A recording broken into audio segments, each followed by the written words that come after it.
Aprovechamos la presencia de la diputada nacional Natalia de la Sota para conversar con ella en Cintra acerca de la realidad del país. Ella estuvo, como les decíamos, presentes porque el nombre de su padre va a llevar, o ya está llevando una bicisenda de esta localidad, el nombre de su padre, y era importante su presencia.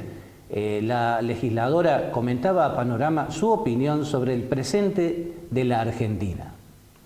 Bueno, creo que tenemos un nivel de violencia, un nivel de agravio, ¿no? Muy difícil, además esto desde la política, además de la situación gravísima que estamos pasando, y se conocieron los números que ya hablan del 52,9% de pobreza, y que de esos números el 66% son niños menores de 14 años.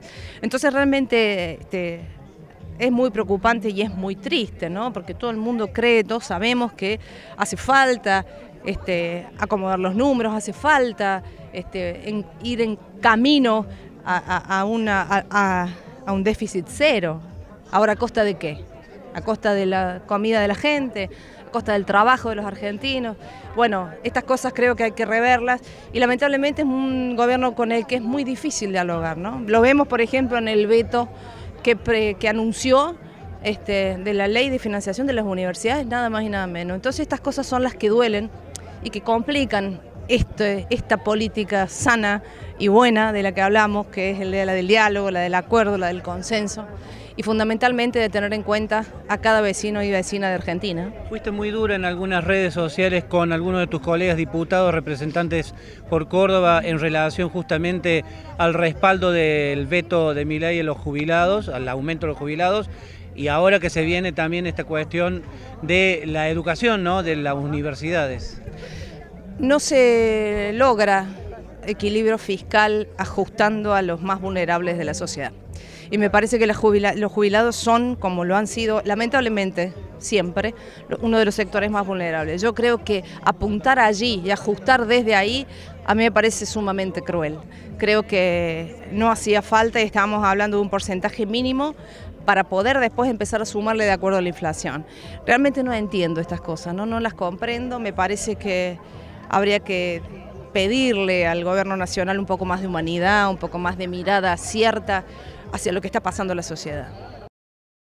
El ex embajador en España, Ricardo Alfonsín, consideró que su padre, el legendario primer presidente de la democracia, Raúl Ricardo Alfonsín, haría exactamente lo mismo que está haciendo él, en referencia a que recientemente renunció a la Unión Cívica Radical. Él consideró de que algunas de las banderas partidarias han sido perdidas por su actual dirigencia y manifestó que formará parte de otro tipo de partidos. Lo decía en estos términos. Estoy seguro que coincidiría con lo que yo estoy haciendo y con mis juicios o valoraciones acerca de la Unión Cívica Radical. La Unión Cívica Radical ha dejado de ser, lamentablemente para el país, ha dejado de ser un partido político. Se ha convertido en una maquinaria electoral, que no es lo mismo. ¿Al servicio de qué? Bueno, del poder. No importa para servir a qué ideas, a qué sectores sociales, eso es secundario. Bueno, eso no es la Unión Cívica Radical. Hace 10 años que viene actuando así el partido. Bueno, yo creo que en el año 2023, en la campaña se corrieron algunos límites que demostraban que iba a ser muy difícil que el partido rectificara los errores que venía cometiendo desde el 2015, cuando gana Milei. Después acompaña decisiones que son absolutamente incompatibles con la Unión Cívica Radical. Solo alguien que no tenga la menor idea acerca de lo que es la Unión Cívica Radical, de lo que fue desde su nacimiento la Unión Cívica Radical, puede decir que no digo la verdad. Así que decidí, además de cuestionar a mi partido, al que era mi partido, que además de eso debía competir también, por lo menos en la provincia de Buenos Aires, para ver si podía defender las banderas de Alfonsín, de Ilia, de Irigoyen, de Levenson, que las han dejado de defender. Pero para no poner en una situación difícil a mis ex correligionarios, para que no tuvieran que tomar una decisión que seguramente les resulta incómoda, sancionarme, bueno, renuncié a la Unión Cívica Radical. Y voy a trabajar en la provincia de Buenos Aires junto con Libres del Sur, junto con Forja, que es otro desprendimiento de la Unión Cívica Radical, y va a seguir sufriendo fugas el partido, no solo de dirigentes, sino de electores también, en tanto y en cuanto no esté dispuesta a revisar todo lo que ha hecho hasta ahora, ¿no? ¿No ha servido de mucho los grandes ejemplos entonces? No ha servido de mucho en estos años. Además, no ha servido de mucho este acuerdo que hemos hecho con el PRO. Han pasado 10 años, ¿no? Me parece que podría haber hecho alguna evaluación el partido, haber dado un debate para poder, bueno, reflexionar acerca de si fue bueno para el país o fue bueno para el partido. Yo lo he reclamado varias veces, nunca se ha dado, ni se va a dar, por lo menos a corto plazo, ni a mediano plazo eso va a ocurrir. Pero lo cierto es que si se diera ese debate, pues se podría demostrar que no fue bueno para el país. Ricardo Alfonsín abundó en detalles de la actualidad política, señalando fuertes críticas hacia el actual gobierno nacional de Javier Milei, y lo dijo de esta manera. Desde el punto de vista de la situación económica, yo creo que hoy estamos enfrentando tal vez lo que es la peor hipoteca que puede sufrir un país, que la padece incluso el actual gobierno, que es la deuda que contrajo Cambiemos, la deuda con el Fondo Monetario Internacional y con acreedores privados, pero sobre todo con el Fondo Monetario Internacional, por las características que tiene esta institución, porque es impiadosa, porque establece condiciones cuando uno quiere renegociar que son muy dañinas para el país. Bueno, espero que el gobierno defenda como tiene que defender los intereses de los trabajadores y no pretenda, en nombre de un acuerdo con el fondo, infligirle a los argentinos sufrimientos mayores que lo que está ya padeciendo, ¿no? Desde el punto de vista del partido tampoco fue buena. Puedo mencionar un solo dato. El último candidato a presidente que tuvo la Unión Cívica Radical fue quien habla, en el año 2011, sacando en las PASO cerca del un poquito más del 12% de los votos.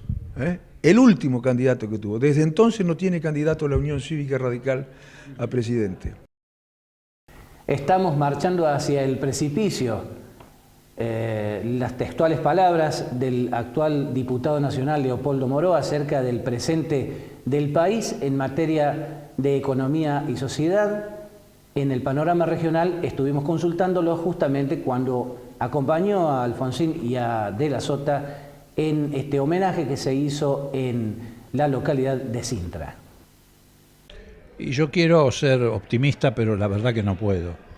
Quiero ser optimista porque, bueno, amo como tantos millones de compatriotas esta tierra, creo que está llena de oportunidades, pero también tengo que ser realista, y si uno es realista se da cuenta de que estamos marchando muy aceleradamente al precipicio. En realidad ya hay mucha gente que se ha caído en el precipicio. Hace pocas horas se conoció el índice de pobreza del último semestre, 52%, creció en los primeros 6 meses de la gestión de Milei 11 puntos, y la indigencia ha llegado al 18%.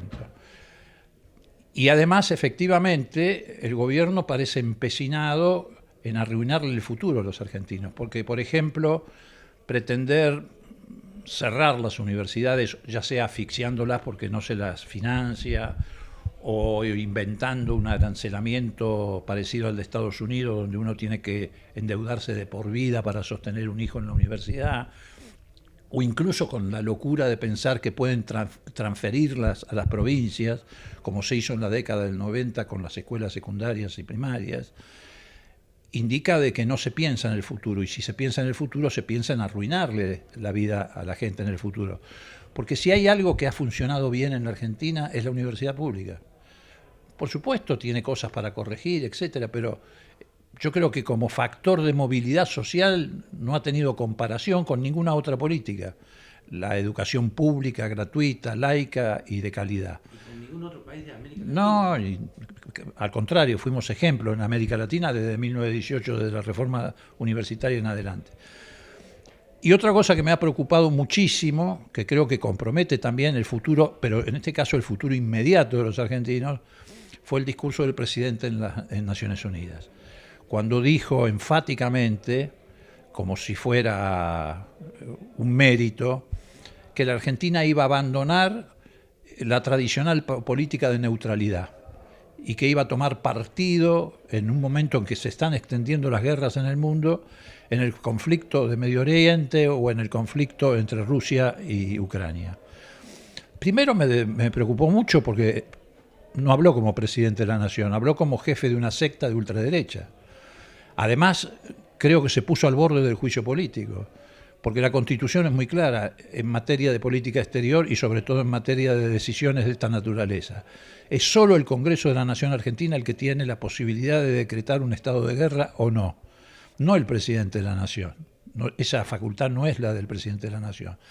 ¿Y por qué digo esto? Porque cuando él dice que vamos a abandonar esa política de neutralidad, que se siguió desde Irigoyen hasta el presente, incluso hasta por gobiernos ultraconservadores y hasta por gobiernos militares, está comprometiéndonos de una manera tal de que en cualquier momento podemos ser declarados por alguno de los bandos como beligerantes. Por ejemplo, cuando envía helicópteros, que hubieran venido muy bien acá en Córdoba ahora, a Ucrania. Cuando él envía helicópteros a Ucrania, está poniéndose al borde de que la contraparte lo declare beligerante. Por estos días la localidad de Monteleña está cumpliendo años, 53 años cumple su municipio más precisamente, y el intendente Gustavo Isoardi ha desplegado una agenda importante, una de las cuales, uno de los temas más importantes acerca de esto es la habilitación de una cisterna, la habilitación oficial de una cisterna que al municipio le ha costado 50 millones de pesos. En realidad, en su momento la provincia había tomado el compromiso de pagarlo, pero como no aparecía el dinero, el municipio de Monteleña tomó la decisión de hacerla por motu propio y de esta manera habilitar un servicio esencial a los vecinos. Con mucho orgullo anunció esto el intendente y lo compartimos. El día sería a las 9:30 de la mañana, estaríamos el lunes 7 de octubre, a las 9:30 de la mañana estaríamos inaugurando la cisterna, donde después los vendríamos frente de la municipalidad, donde tenemos para ponerle hoy en día a la Casa de la Cultura un nombre que va a ser Viviana Estipovich, una persona excelente en donde los brindó tanto en la escuela como también en aprendizaje a los niños. Por eso es un orgullo de ponerle el nombre de esta persona, porque me parece que lo ideal para el reconocimiento, no tan solo de la localidad, sino también de los niños, de las madres, porque se desvivía ella por los niños y los ayudó muchísimo en la localidad, en la escuela primaria. Muchísimas gracias por acompañarnos en una nueva edición del Panorama Regional. Francisco Sierra es mi nombre y lo invito a que dentro de 7 días volvamos a recorrer la realidad del sudeste de la provincia de Córdoba. Muchas gracias.